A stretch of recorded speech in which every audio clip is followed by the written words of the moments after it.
All right. Are you ready to dive into a real Great Lakes mystery? Oh, absolutely. Always up for a good maritime puzzle. Well, this one has it all. We're talking about the Edmund Fitzgerald, Hmm. a shipwreck that just keeps fascinating people even after all these years. It's like the Titanic of the Great Lakes, wouldn't you say? You know, it really is. The way it just vanished. It's got that same kind of hold on the public imagination. Right. It was a massive freighter, just gone in an instant during a November storm on Lake Superior, and all 29 crew members lost with it. Poof. No mayday call, no survivors, nothing. And that's the thing that really sets it apart. Like with the Titanic, we kind of know the story. But the Fitzgerald, it's all these unanswered questions, these missing pieces. Exactly. So in this deep dive, that's what we're going to try to do, piece together those missing pieces. We've got official reports, accounts from other ships, even some weather data from that time. We're going to try to figure out what happened to the Mighty Fitz. And I think to really understand it, we got to start with the Great Lakes themselves. Okay, yeah. They might not seem as intimidating as the ocean, but they're no joke, especially in November. Nope, not at all, especially Lake Superior. That's where the Fitzgerald went down.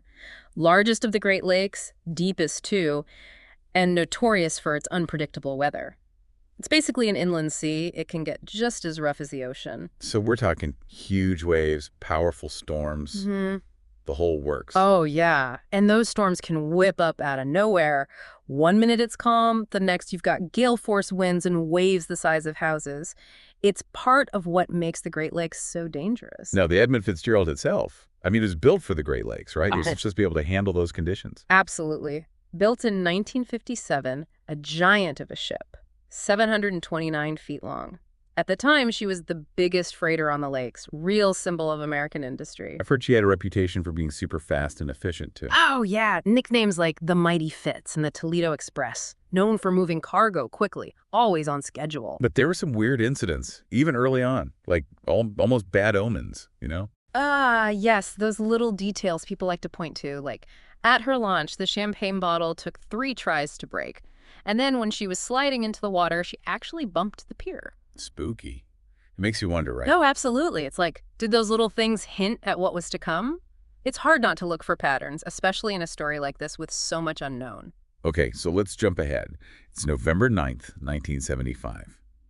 The Edmund Fitzgerald is loaded with taconite pellets, ready to head out, setting sail from Superior, Wisconsin. At the helm, we have Captain Ernest McSorley, a guy with decades of experience on the Great Lakes. Yeah. McSorley, he was the real deal. Known for being calm under pressure, super meticulous, one of the best captains out there, which I think makes this whole thing even more baffling. Right, because you figure if anyone can handle a tough situation, it'd be him. Exactly. And there's another ship we need to talk about. The Arthur M. Anderson, captained by Bernie Cooper. They were sailing a parallel course to the Fitzgerald that day. Okay, so the two ships are out there, heading across the lake. And they're in communication, sharing weather reports back and forth, totally unaware they're sailing right into one of the worst storms the Great Lakes had ever seen. So how bad was this storm? Give us the rundown. Imagine this.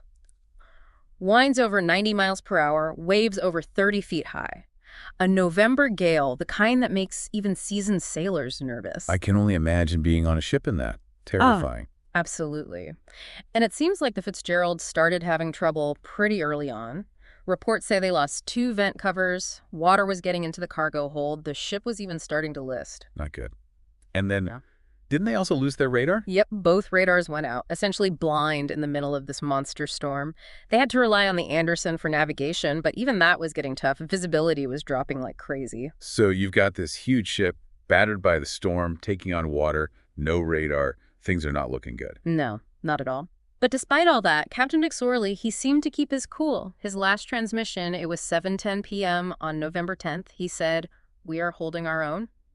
And then, silence. 10 minutes later, the Fitzgerald just disappeared from the Anderson's radar screen. Vanished. No distress call. Nothing.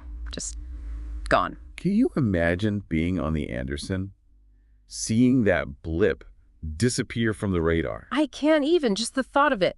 Knowing the Fitzgerald was out there struggling and then nothing. So what did they do in that kind of storm? What could they even do? Well, Captain Cooper on the Anderson, he immediately started searching, turned the ship around, tried to retrace their course. I mean, talk about bravery, going back out into that mess. They were risking their own lives to try and find the Fitzgerald. Absolutely. And they contacted the Coast Guard right away.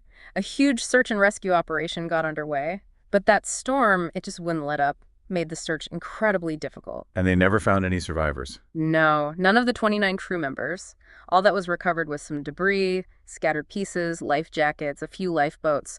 But even those, they were a bad sign. Oh. Well, the lifeboats, they were all smashed up. Like they were ripped right off the ship, still in their cradles. It showed just how fast whatever happened. No time to even launch the lifeboats. Chilling. It's almost like the Fitzgerald was just swallowed whole by the lake. Yeah, the sheer power of that storm, it's humbling, you know? Makes you realize how small we are compared to nature. So the search gets called off. Yeah. And everyone's left wondering, what happened? What sank the Edmund Fitzgerald? Well, the Coast Guard, they did a big investigation. Their official report came out in 1977. They said the most likely cause was loose hatch covers. Loose hatch covers, meaning water got into the cargo hold through those open hatches, and that's what sank her. That's what they thought. But a lot of people, especially Great Lakes captains, they weren't buying it. Why not? Seems plausible enough. Well, they said a captain like McSorley, with all his experience, he would never have overlooked something as basic as securing the hatches, especially knowing a storm was coming. So they thought it had to be something else, something more catastrophic. Yeah, exactly. One of the theories that came up was the Three Sisters phenomenon. Ever heard of that? The name rings a bell, but I don't know the details. So picture this. 3 massive waves, way bigger than the others, hitting one after the other. Incredibly powerful, they can swamp even the biggest ships. So you're saying maybe the Fitzgerald got hit by one of these rogue waves, and that's what caused it to go down. It's definitely possible. Some of the other ships out there that night, they reported seeing these huge waves, way bigger than anything they'd seen before. And if one of those hit the Fitzgerald, well, it could explain why there was no Mayday call, just instant disaster. No time to react. Exactly. The Three Sisters theory, it fits with how suddenly the Fitzgerald disappeared and how there was no communication after that last message. Okay, so that's one theory. Were there any others? Another possibility is that the Fitzgerald hit a shoal. Remember, they were hugging the Canadian shoreline trying to get out of the worst of the storm, but that brought them closer to those shallow areas. Right, like the 6-fathom shoal. Yeah. Yep. And if they hit that at speed, it could have ripped a hole right in the hull. The kind of damage you might not even notice right away, but it could weaken the ship, make it more likely to break apart in the storm. Okay, so we've got the hatch covers, the rogue waves, the shoal. Anything else? Well, some people think there might have been a problem with the Fitzgerald's hull from the beginning. Apparently, there were some cracks found during an inspection before the final voyage. They were considered minor at the time, but maybe under the stress of the storm. Maybe they got worse, and that's what caused the hull to give way. Exactly. But, you know, the thing is, with a tragedy like this, there are always going to be unanswered questions. We might never know for sure what really happened. That's the nature of the Great Lakes. They hold their secrets tight. But even without all the answers, the story of the Edmund Fitzgerald, it still has a hold on us. It does. It makes you think about the power of nature, the risks these sailors take, and it reminds us that even with all our technology, there are still things we can't control. It also makes you think about the people who were lost, the families left behind. Absolutely. The human cost of these disasters, we can't forget that. And that's why it's so important to learn from tragedies like this, to make things safer for those who work on the water. What kinds of things changed after the Fitzgerald sank? Well, for one, they made the load line regulations stricter, meaning ships couldn't be loaded as heavily as before, keeps them from riding too low in the water during storms. Smart. Less weight, more stability. What else? Survival suits became mandatory for everyone on board. Remember, the Fitzgerald crew didn't have those. And in that cold water, you don't last long without proper protection. I can't even imagine. It must have been a huge relief for the sailors to have those suits after the Fitzgerald sank. Oh, for sure. And they improved the weather forecasting, the communication systems, too. The Fitzgerald tragedy, it really highlighted how crucial it is to have accurate weather information and to be able to communicate effectively during a storm. So even though we can't control the weather, we can at least try to be better prepared. Exactly. Learn from the past, try to prevent future tragedies. But you know, the Fitzgerald story, it didn't just change maritime safety, it had a cultural impact, too. Yeah, I mean, there's that famous song. Gordon Lightfoot's The Wreck of the Edmund Fitzgerald. Yeah. That song, it really brought the story to the world. The melody, the lyrics, they captured the tragedy, the mystery. It kept the memory of the Fitzgerald alive. It's amazing how a song can do that. Make a story immortal. you know? It is. And then there are the memorials, the ceremonies they hold every year to remember the crew. The biggest ones at Mariners Church in Detroit.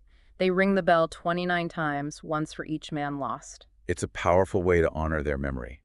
And to remind us that behind all the investigations, the theories, the mystery, there were real people. Right. It's easy to get caught up in the technical details, the what-ifs, but ultimately, this is a story about people, about loss, and about remembering. And even though we've learned so much about the Fitzgerald, there are still so many unanswered questions. Like, what was the final moment like for those men? What were they thinking, feeling?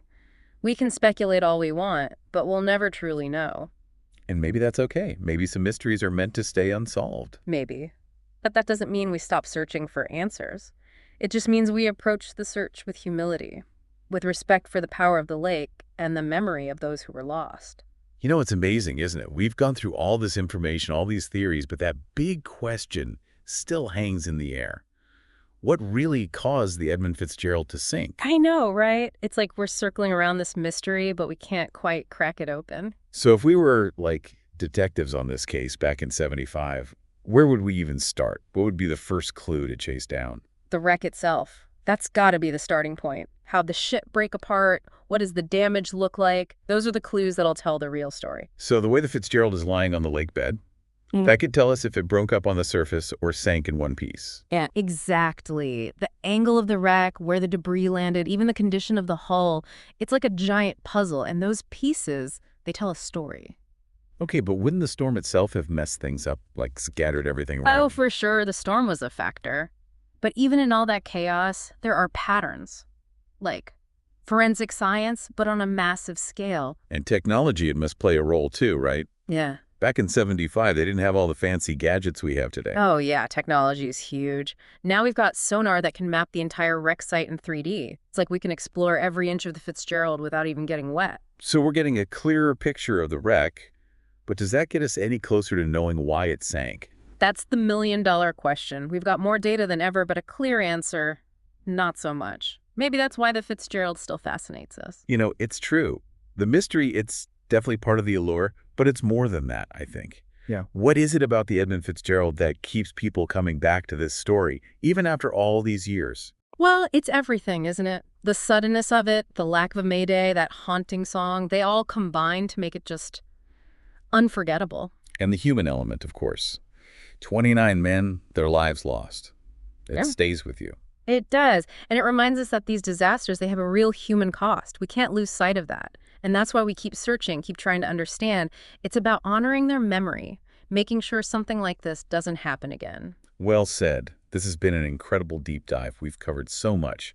The Fitzgerald's history, that terrible storm, all the theories about what happened. But really, we've just scratched the surface. There are so many more details to explore, so many different perspectives on this story. So to our listeners, if you're as fascinated by the Edmund Fitzgerald as we are, we encourage you to keep digging. There's so much out there to discover. Read those firsthand accounts, listen to that Gordon Lightfoot song, dive into the research, and as you do, remember the 29 men who were lost. Their story continues to remind us of the power of nature and the importance of respecting the mysteries that lie beneath the waves. The Edmund Fitzgerald, a ship that sailed into a storm and into legend. Thanks for joining us on this deep dive.